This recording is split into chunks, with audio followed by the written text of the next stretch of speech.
Hey there, good morning everyone. I'm Errol Barnett, in for our friend and neighbor Vladimir Duthier. Right now we're gathering all the big news taking place here in the U.S. and all around the world. The American-born Pope gets right to work. Pope Leo XIV led his first Mass as the Holy Father while his hometown of Chicago celebrates this historic election. Also, just days after announcing a trade deal with the UK, the White House counts down to crucial talks with China. We will break down what might actually be accomplished. And President Trump appoints cable news commentator Jeanine Pirro as the acting U.S. Attorney for the District of Columbia. We'll explain why his original nominee was pulled. You're in the right place. This is CBS News 24/7.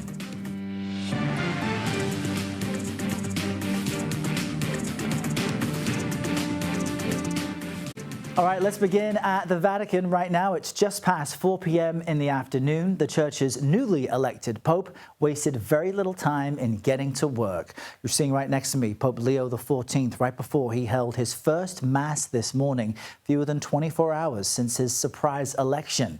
And of course, we brought you that incredible moment live yesterday in St. Peter's Square as the Vatican, along with the rest of the world, welcomed the first American Pope. You can just hear the cheers among the, hundreds, if not thousands of people.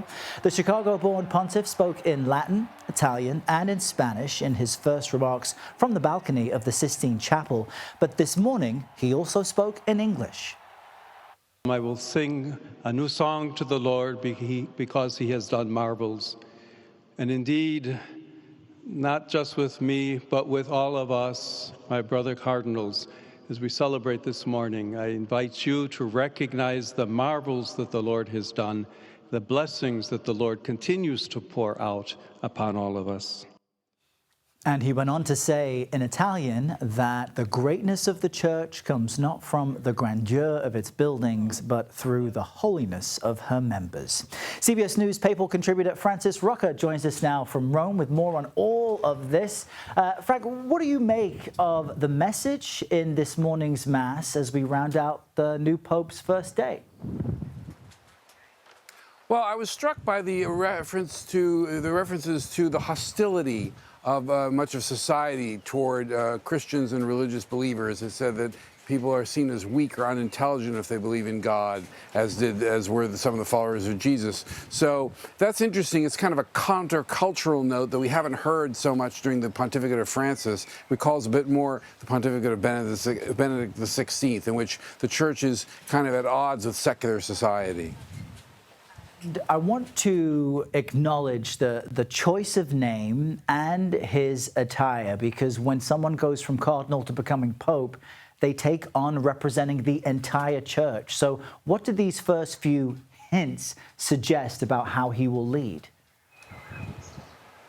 Well, of course, since, as we know, there have been 13 Leos before, but most people have been struck by the reference, they have been reminded of Leo XIII, who at the end of the 19th and beginning of the 20th century was a pope who was very influential and who inaugurated the modern phase of Catholic social teaching. He wrote about industrial society and the challenges for the church. He also criticized socialism and liberalism, but he also defended the rights of workers. So in some ways a conservative figure, in some ways a progressive figure. So that's very interesting. It suggests that Pope Leo XIV will be emphasizing Catholic social teaching, but might also take a balanced approach to these matters. And I believe... As for his vestments, you asked about his attire. Yeah, sorry. Sorry. Well, it's interesting because Pope Francis famously, when he came out onto the loggia right after being elected in 2013, didn't wear this red cape called a mozzetta. And a lot of people were struck by this. It was part of his simplicity, his austerity, his humility. But Pope Leo came out and he wore that. So that's also a sign that, okay, Francis was deviated from tradition, and that was interesting, but the tradition is still around. And do we know yet where Pope Leo XIV might choose to live? Because as was the case with Pope Francis, that also hinted, in Francis's case, a more humble approach.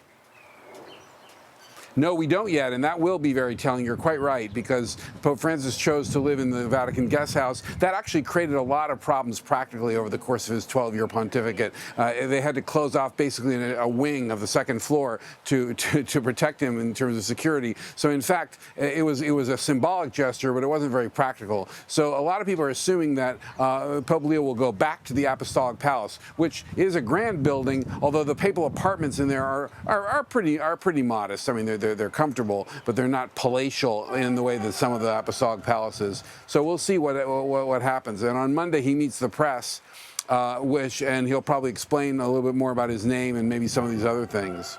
Yeah, very much looking forward to that. Frank Rocco, what a day to be in Rome and at the Vatican. Thank you so much for joining us. Let's cross over now to CBS News correspondent Lana Zak. She is in Chicago this morning. Lana, good morning to you once again. We just heard from church officials where you are for the first time since this major announcement. So what did they share? Errol, you just missed it. The church bells were ringing as parishioners started to file out from Mass here. Let's listen to a little bit of what the vicar had to say. There was so much wonderful attention and so much focus on who the new pope was going to be. What was he going to be like? What was he going to wear? And then once we found out it was a Chicago, and the question was, is he a White Sox fan or is he a Cubs fan? Is he going to be a Bears fan? Where do the Packers fit into all of this? Those are good questions, because what they do is they lead us or give us an opportunity to share with people who we are as a body of Christ, who we are as a Christian. And Errol, I have to tell you, being there, I attended part of that Mass. It was really very moving, and so much of it focused on that idea that Pope Leo has not been elevated to the head of the church as much as he has been called by God to be a shepherd. Again, tying into the humility of the position and how very ordinary in some ways his upbringing and his roots are. Yeah, and I know that our local affiliate has spoken with one of his brothers, who did share the scoop that he is a White Sox fan when it comes down to which teams he's rooting for. What else did we hear from him, and what other insight is it giving us into the man himself? Yeah, that was a huge debate here in Chicago for a while. Was he a Cubs fan or a White Sox fan? That has been resolved by his brother, that he did, in fact, grow up and continues to be a White Sox fan.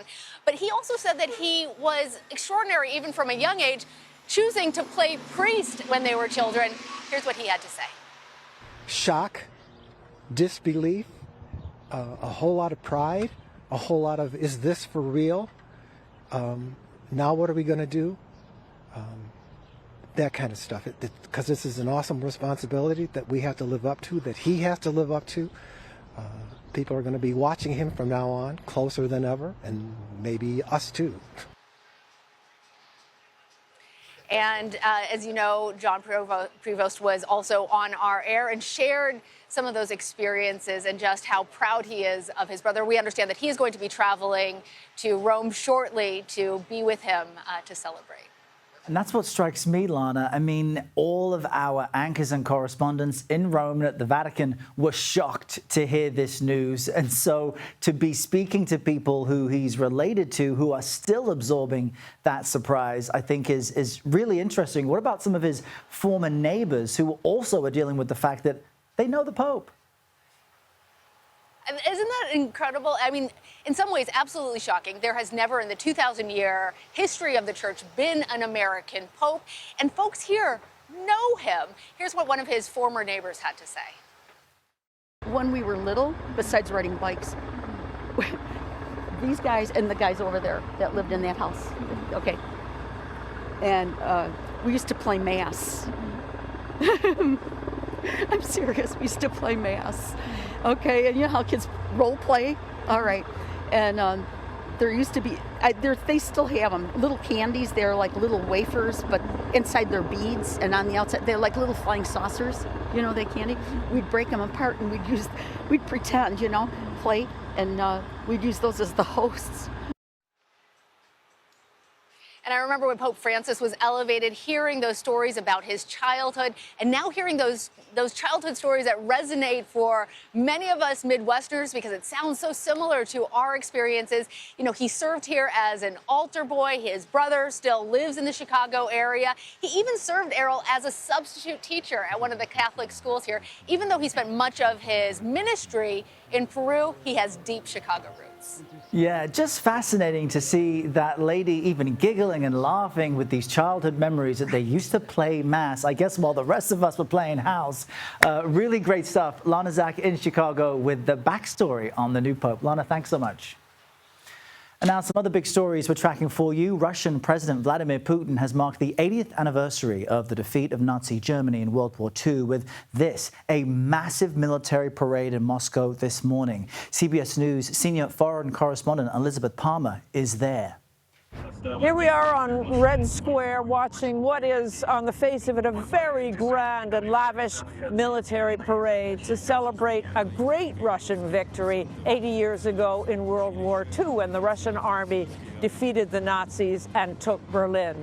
But on another level, it's political messaging. It's political theater.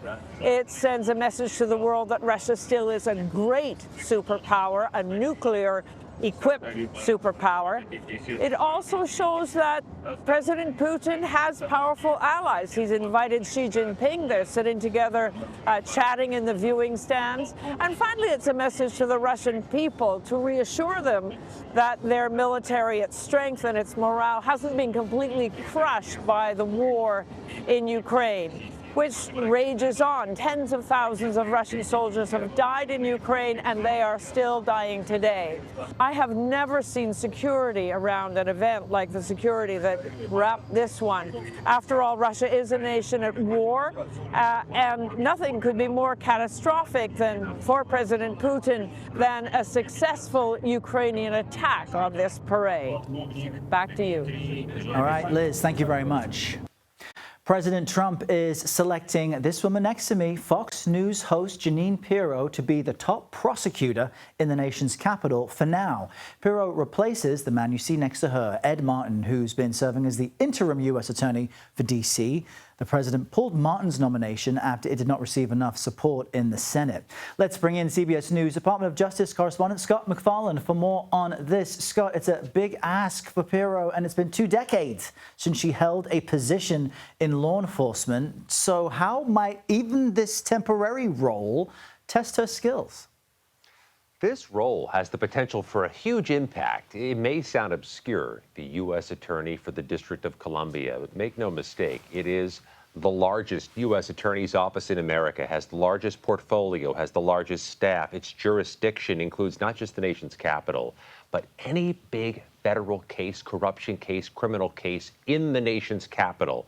This is where, in 2023, Donald Trump was charged for the January 6th related case. This is where the largest criminal investigation in U.S. history was executed in 2021 through 2025, the U.S. Capitol riot cases. This is a powerful position Pirro will be taking on an interim basis. The larger question is, what changes will she try to make? And I can tell you right now, Errol, I've spoken to some of the rank and file in that office. They are surprised by this selection. It was unexpected to them. We know that President Trump has long enjoyed the opinions on Fox News. A former weekend host is now Secretary of Defense, and Pete Hegseth. Trump has a history with Ms. Pirro. What might that be, and how might that factor into this significant decision? Two natives of New York. She was the Westchester County suburban district attorney for some years. Of course, Donald Trump's from Queens. They've had a relationship that's transcended decades, but her impression upon viewers on Fox News is not lost on President Trump as he curates his cabinet and his administration with dozens of Fox News hosts. She's just the latest one. She comes down to Washington, D.C. on a temporary basis, succeeding Ed Martin, who was a polarizing figure, a MAGA loyalist, but also a January 6th defense lawyer, somebody who's been whitewashing the history of the insurrection, a Stop the Steal advocate, an election denier. He was a bridge too far for Republicans in the Senate who blocked his confirmation. And Ed Martin will stand out, Errol, in these first 3 months of the Trump administration as the one nominee Trump couldn't get past the finish line. And just in the last few seconds, Scott, what is next for Ed then? He is moving to the U.S. Pardon Attorney's Office, one of the roles he'll fill, also the weaponization task force the administration has set up. But Errol, the irony of him being the pardon attorney is not lost on folks here, because he championed the pardons of the January 6 rioters, which remains a remarkably wedge issue here in D.C. Yeah, wow, significant stuff out of our nation's capital. Scott McFarlane across it all. Scott, thank you. Weeks ahead of the start of hurricane season, the head of FEMA is ousted. The agency could be dismantled as storm-ravaged states wait for millions of dollars in frozen funds. But first, Grant Gilmore has a preview of your forecast. Grant? Now, for now, all calm in the tropics as we wait the start of hurricane season, which is 23 days away. But we look across the eastern half of the United States. We've got a soggy East Coast heading into the Mother's Day weekend. Two areas specifically that we're keeping a close eye on for flash flooding. Severe weather. The good news, though, is we've got a good part of the country enjoying sunshine ahead. We'll have that full forecast, guys, coming up in just a few minutes. You're watching CBS News 24/7.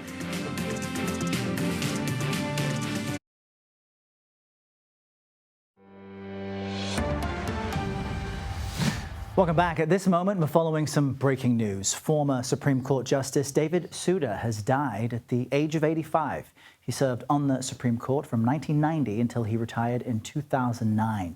Let's bring in CBS News Chief Legal Correspondent Jan Crawford at our D.C. Bureau with more on this. Jan, good morning to you. What do we know about the circumstances of his death and the legacy he leaves behind? Well, he died peacefully yesterday at his home in New Hampshire. He served on the court 19 years, retiring at the relatively young age these days of 69. He was a shy, kind of introverted guy who just wanted to be back at his home state of New Hampshire.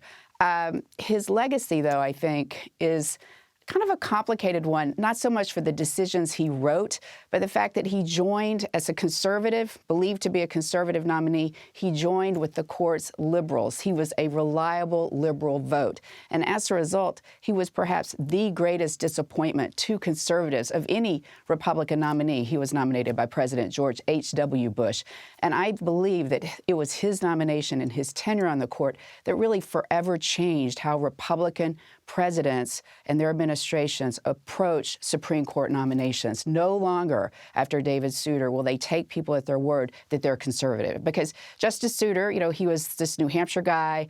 He was in a state district attorney. He was on the state Supreme Court. He looked conservative. He wore three-piece suits. He was polite. He lived with his mom. And people in that George H.W. Bush administration were led to believe that he would be a conservative vote. And they liked the idea that no one really knew much about him, because we're entering a time in Supreme Court confirmation politics where people's records could be really used against them, like with Judge Robert Bork, for example, to defeat their nomination. So he was this stealth candidate who they were going to get on the court and fool Democrats and have this solid, reliable vote for the right. In fact, the exact opposite happened. He became, like I said, one of the most liberal justices, a predictable vote with the left on issues like abortion, religion, affirmative action, gay rights, on and on and on. Every issue that was important to conservatives, he sided with the liberals.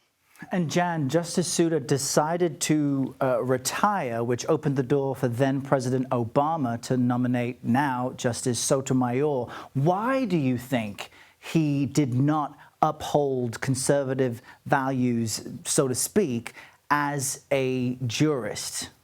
He was never that conservative. I don't think there was ever any effort, and I wrote about this extensively in my book. He never was conservative to begin with. He looked conservative, like I said, and people in the Bush White House. In fact, some Democrats did, suggesting that they believed that, he would be a moderate conservative. But, you know, his record was not there. He only served on state courts until he was nominated, less than a year before he was nominated to the Supreme Court. He served on a federal court. So he never really had any analysis of constitutional issues. People didn't really ever get a sense of that he had a strong record. They just assumed he was. And it's, I mean, right away, Errol, at his confirmation hearings, during his hearings, Republicans knew what a disaster they had on their hands. In the Bush White House, people were watching them on television, and as he would answer about how the role of the courts is sometimes to step in when Congress won't act, that's a big no-no for Republicans because they think courts should always kind of stay on the sidelines. The White House counsel at the time said, "My God, what have we done?" And it would become very clear, as he then said his favorite justice was William Brennan, one of the most leading liberals on the court ever, that they had made this tremendous blunder.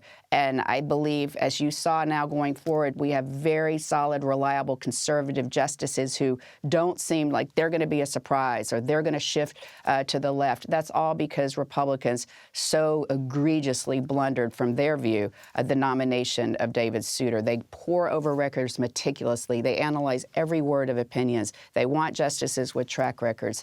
I will say this too, Errol. It also shows, even during his nomination, how divisive the confirmation process had begun. Democrats actually voted against him for the Supreme Court.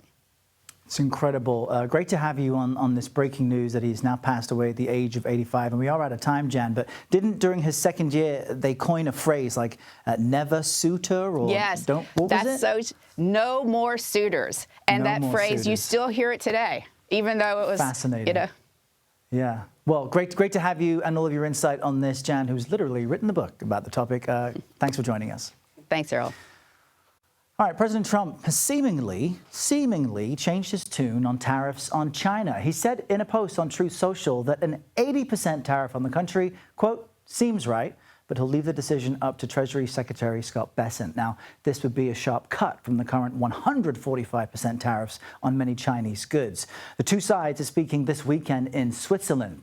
Peter Goodman joins me now. He's the global economics correspondent for the New York Times and the author of How the World Ran Out of Everything Inside the Global Supply Chain. Peter, great to have you with us. You know, speaking of the world running out of everything, the commentary on the trade war as it stands is that there are fewer container ships coming from China to the U.S. now. There will be a storage backup. But how might this proposal and these conversations coming up this weekend change how hard Americans might be hit by it? Well, I mean, in theory, if you lower the tariff from 145% to 80%, that changes the economics.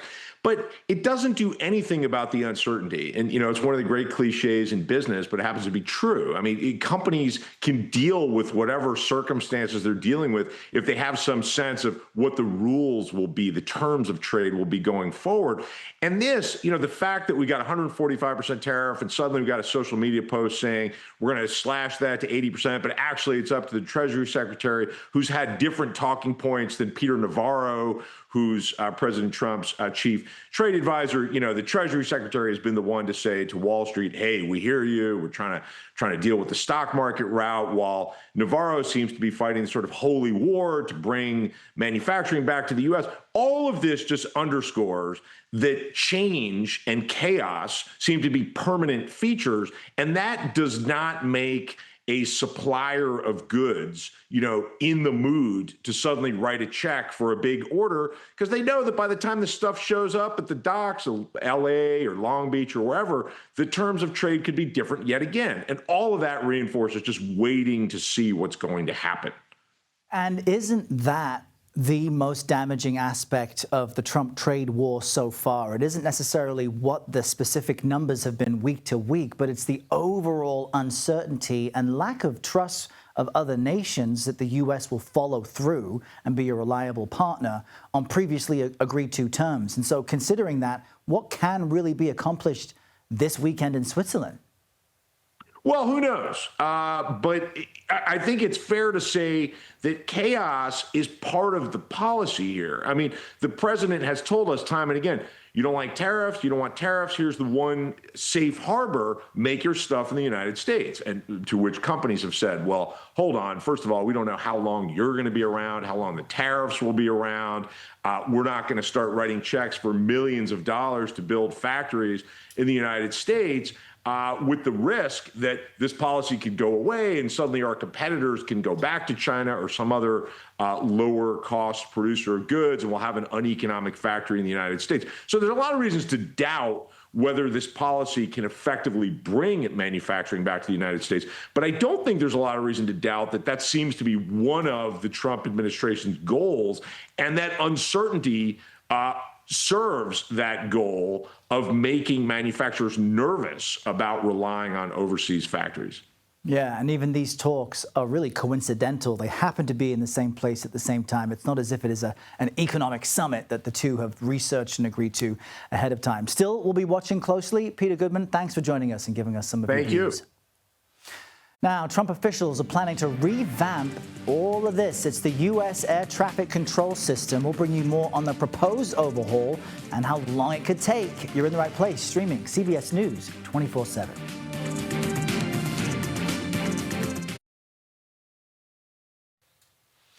All right, welcome back. The new Pope celebrated the first Mass of his papacy today. Pope Leo XIV was born in Chicago and graduated from Villanova University. CBS News Philadelphia reporter Madeline Wright brings us more on how the campus is reacting right now. The campus is buzzing with excitement. Students here at Villanova say they're so excited that not only is the Pontiff American, but he's a graduate of their university. Pope Leo XIV, previously known as Robert Prevost, graduated with a bachelor's degree in mathematics from Villanova University in 1977. Since then, he's maintained a strong connection to campus, even visiting with students in Rome, where he gave them blessings after Mass. In 2014, Villanova awarded him an honorary Doctor of Humanities. And when his leadership position was announced yesterday, the campus bells here rang for hours. Students and staff say it is surreal that someone they're familiar with is now leader of the world's 1.4 billion Catholics. And they're hoping that he comes back to Villanova soon. At Villanova University, Madeline Wright, CBS News. All right, thank you, Madeline. Joining me now in studio is CBS News papal contributor Candida Moss. She's also a professor of theology at the University of Birmingham in England. All right, everybody, so she knows what she's talking about. Great to see you again. Good morning to you. You know, what's interesting as we stand above Vatican City here in our virtual reality studio is that Pope Leo was also a Peruvian citizen. He became a naturalized citizen some years ago, lived there for decades, served as a missionary and an archbishop. So how might that component play into his papacy and have played into his win? Yeah, it's a great question. He spent 2/3 of his life outside of the United States. In the 2 decades he spent in Peru as a bishop, as a pastor, as a missionary, as you said, have clearly played a clear role in what he's talking about now. And it was very important in his election, as you just suggested, because he is the least American of the American cardinals, they have said. And he is someone who resonated with the South American cardinals and clearly was able to garner their votes because he's a man of the people. And when he came out on the loggia yesterday, he actually greeted the Peruvian people in Spanish. Interesting. Now, what stood out to you from his first Mass that he celebrated this morning? Any clues there? We know that he started by speaking in English for the first time as Pope. Yes, and it was very carefully worded. This was a very thoughtful piece. He did not go off script, but there were some clues there. There were some signals. There were some signals to conservatives where he talked about marriage and where he talked about how wealth and power and pleasure has kind of corrupted society. And there were some signals to liberals as well when he talked about the need for mercy and he talked about violations of human dignity. That we might see as kind of echoing his Twitter feed where he's talked about the need to provide immigrants with rights, and he's talked very strongly denouncing the death penalty. Let me ask you a bit more about that, because you and I this morning on the CBS Morning News spoke about how the other cardinals would have likely seen his Twitter feed. Everyone would have been vetted, their kind of public statements, and I just feel bad standing anywhere near the Sistine Chapel, so I'm going to stand here in the square. What might be some of the friction points ahead, considering how vocal he has been against the current administration in the U.S. and other issues? Well, we're going to continue to see friction when it comes to the current administration. I think he is someone who has been elected in part and only obliquely as a response to the Trump administration. But at the same time, he's very careful theologically.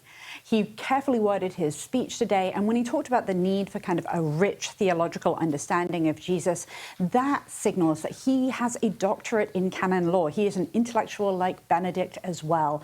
So we won't know more until Monday when he first meets with journalists and the world's media, but this is a man who is going to be careful when he speaks to the public. This is going to continue to be fascinating to watch. Candida Moss, great to have you with us. As you stand out there in the gardens, thanks for joining us in studio. Always good to see you. Thanks for having me. All right, let's bring in CBS News Philadelphia meteorologist Grant Gilmore, who is allowed to stand wherever he likes with a look at your national forecast. Grant?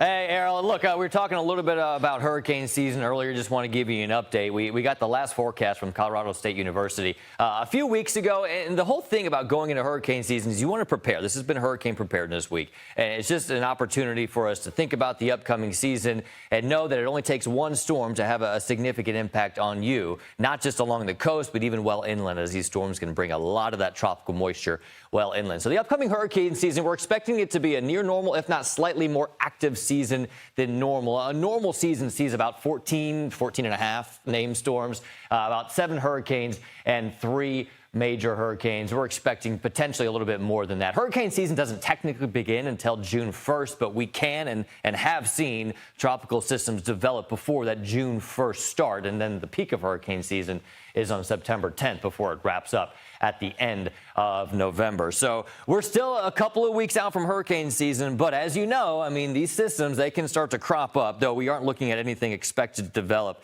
as we go through at least the next 7 days. What we're tracking today is another round, and in fact, ongoing heavy rainfall across the Gulf states. We've got 2 systems, actually another system in the Northeast. This is bringing more heavy rainfall to the Northeast. That system will clear out, but it will be that Gulf system that will likely bring us quite a bit of heavy rainfall. In fact, some places could pick up over a half foot of rainfall before the weekend is all said and done. Over 63 million people potentially impacted by that threat for flooding. There is some severe weather expected today over the Outer Banks of North Carolina, also the Space Coast of Florida. We've got that slight risk for severe storms as we go throughout the afternoon into the evening.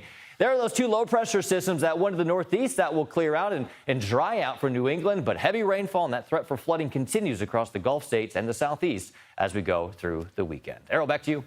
Yeah, New York getting hit with some of that rain right now. All right, Grant, thanks for this. We'll see you later this hour. The acting head of FEMA, Cameron Hamilton, has been fired just 1 day after he told lawmakers the agency should not be dismantled. You see, the Trump administration has been vocal about its intentions to shut down the agency.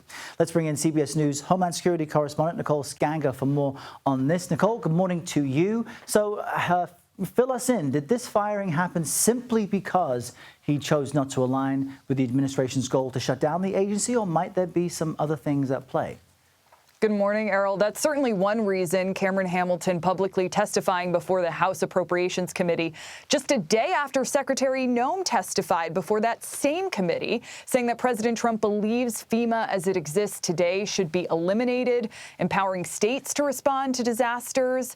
You know, Acting Administrator Hamilton told Congress that as the senior advisor to the president on disasters and emergency management, he did not believe that it's in the best interest of the American people to eliminate the nation's disaster relief agency. And DHS Senior Advisor Corey Lewandowski, Deputy Homeland Security Secretary Troy Edgar dismissed Hamilton during an in-person meeting yesterday morning at DHS headquarters. The firing came at the direction of the DHS secretary. His access to FEMA's building was revoked. This has been a tense relationship, though. I mean, CBS News confirmed last month that Hamilton was among roughly a dozen or so FEMA staffers that DHS actually polygraph tested amid concerns about leaks.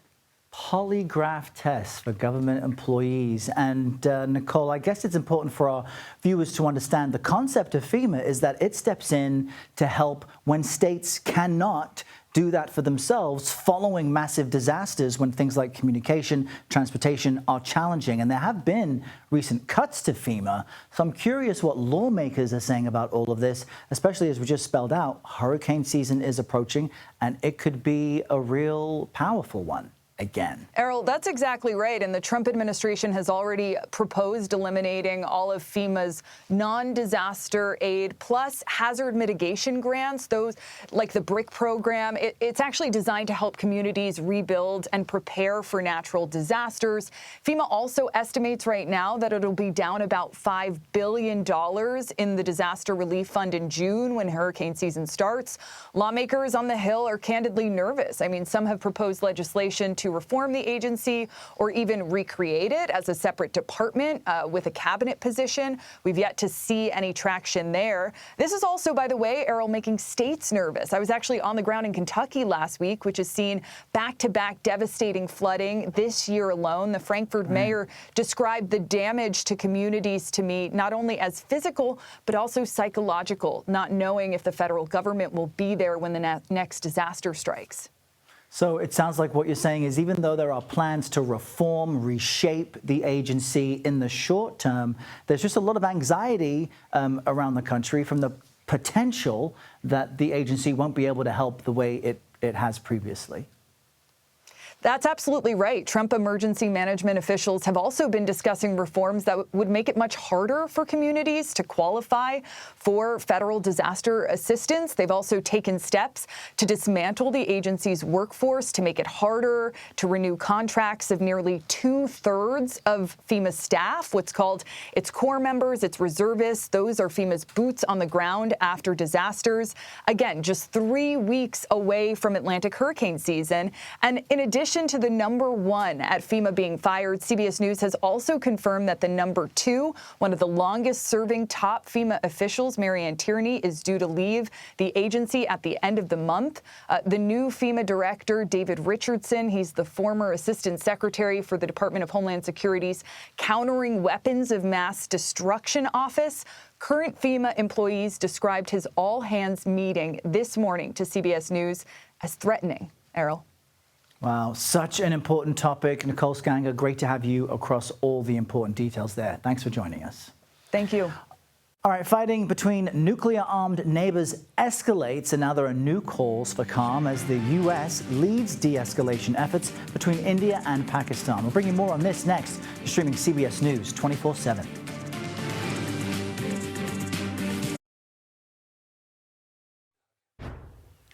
Welcome back. At least 13 people were killed as India launched a deadly new attack on neighboring Pakistan this week. Violence has been escalating ever since a fatal terrorist attack in the contested Kashmir region in April. Yesterday, the ambassador of India to the U.S. told CBS News correspondent Chanel Cole that his country is simply defending itself. We didn't start this. It was started by the terrorists on 22nd April. We did respond to those terrorists, excluding military, economic, social infrastructure. Pakistan tried to engage some of our military facilities yesterday, and we carried out a proportionate response yesterday. But at what point does the escalation back and forth become a war? I think you have to ask those who carried out the original escalation. Great question there from Chanel. Now, the ambassador added that India's objective is to neutralize the terrorists, and he could not rule out further strikes. All right, now to this. The Trump administration has announced a plan to modernize the air traffic control system. This comes after more than a week of disruptions at Newark Airport caused by staffing issues and outages. Transportation Secretary Sean Duffy spoke about his concerns regarding the ATC system earlier on CBS Mornings. Gail, I'm concerned. I mean, this system that we use, much of the equipment you have to buy on eBay. No one makes it anymore. That's how old the system is that we fly on today, which is why yesterday I called for a brand new infrastructure plan to rebuild everything across the spectrum for air traffic control. All right, for more on that, let's bring in CBS News White House reporter Olivia Rinaldi. Olivia, good morning to you. I'm wondering what stood out to you from Duffy's comments on CBS Mornings, because there's long been a complaint that much of the government's computer systems are on floppy disk. It's outdated and needs to be updated, but it's not as simple as just snapping your fingers to get everything upgraded. So what jumped out at you there?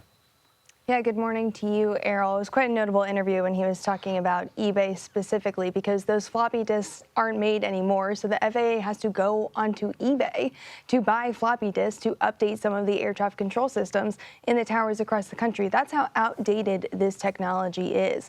So quite notable to hear from him there. He also went on to say that the communication lines at Newark are now restored and they're working. That's what he said. There was a primary line and a secondary line. And when that first primary line went out last week, that secondary line failed to kick in. That was the problem and caused some of the trauma that we saw from the controllers who said this was too much. They are now out of work. We know there's a handful of controllers who are now not working at the Philly TRACON, which is where the outage happened. Because of that, there is a staffing shortage, which is impacting flights in and out of Newark. Duffy went on to say they're training new people to backfill for those controllers that are out, but still this is an issue that can persist because those controllers are likely to be out for upwards of 45 days. And because of that, that's really going to bleed into that Memorial Day air traffic that we're going to see coming out of Newark, some travel, summer travel that people are going to take. But quite notable hearing Duffy there talking about this aging infrastructure in addition to some of the staffing issues that they've been seeing out of that Philadelphia TRACON. And I should just, for some of our viewers who aren't aware, a floppy disk was before we used CDs, and it's how you put information into a computer. Errol, I don't even know how to use one. See? Yeah, Olivia, I'm 28. I don't even know. Back in the day, that's how we played video games. You had to put it in. So anyway, now that they want to upgrade things and get funding, I mean, that's no small task. What will that entail? No, it's certainly not a small task, and we heard from Secretary Duffy yesterday with industry leaders here in Washington laying out the grand plans. What he laid out is essentially updating, the technology in some 4,600 air traffic control sites around the country, building 6 new air traffic control coordination centers. I just got handed by one of our lovely stagehand a floppy disk. Okay, yeah. There it is. So now I can see what it looks like. It's the save button, apparently, on Word document. Now I'm learning why we have those. But to speak to your point of what they're trying to do, they're really trying to upgrade the system. What Duffy said yesterday was he compared the whole system to a 1960s Volkswagen Beetle. And he's like, at this point, the car's not worth saving. We need to buy an entire new car. We need to redo this entire system. But as you mentioned, the funding, this is Washington. It is hard to get things funded, get them funded persistently. So we know last week the House Transportation Committee, agreed to a proposal that was about $12 billion. Industry leaders are saying they're going to need another $18 billion on top of that. $30 billion is what they're asking to start with. Duffy says he doesn't even have a number yet. So we'll have to see what Congress will come up with to solve this issue. Yeah, very serious topic. I'm getting a note in my ear that that's actually a hard disk, and there was a predecessor to that was a floppy disk. Hey, we're all learning in real time, but it's important to know that government systems need an instant upgrade, or as you call it, Olivia, the save button. Thank you, Olivia Rinaldi in D.C. We will be right back. You're in the right place, streaming CBS News 24/7.